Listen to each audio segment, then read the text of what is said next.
Hello, my name's Rob Keeley and I am a Health and Safety Advisor for HCS Safety.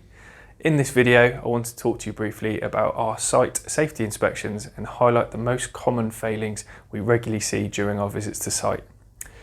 Hopefully, I can also help advise you on some quick and easy wins to help overcome some of these potential issues.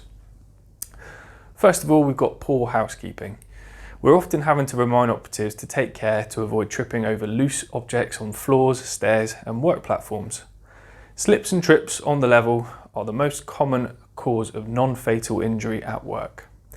In addition to the slip and trip hazards, poor housekeeping normally results in a build-up of waste products and materials, which in turn greatly increases the risk of fire. Here are some quick tips and recommendations to help overcome poor housekeeping. First of all, keep your own work area tidy. Designate an area for rubbish and waste. Hang trailing cables up high if you can, using sky hooks. Always keep access routes and corridors clear. Put your tools away when you're finished with them and set a tidy example to other trades. Communicate with these other trades and contractors around you. And think about a safe place to store your flammable products. Number 2, working at height. We frequently observe trades using unsafe equipment to work at height. Often the equipment is not suitable for the task they're doing. For example, leaning a step ladder up against the wall. The equipment is often being used incorrectly. For example, a mobile scaffold tower built to completely the wrong design. Or operatives often use equipment that has not been inspected recently. For example, a lack of 7-day inspection or tag. Here are some bits of advice to help you work at height more safely. Please ensure you and your colleagues have been trained to use the specific equipment you are using on site.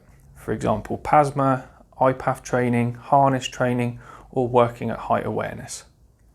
Also, check and inspect your equipment before you use it. This might be a daily visual check by the user or a more formal 7-day inspection which is recorded and equipment tagged. Only use the equipment in the way it has been designed to be used. For example, step ladders fully extended and podiums with the gate shut behind you. Finally, and probably most importantly, stop, think, challenge and reassess what you're doing. Always take time to stop and think if there's a safer way to work at height. The third and final problem we often see is dust. The HSE are currently focusing very heavily on the control of dust in the workplace.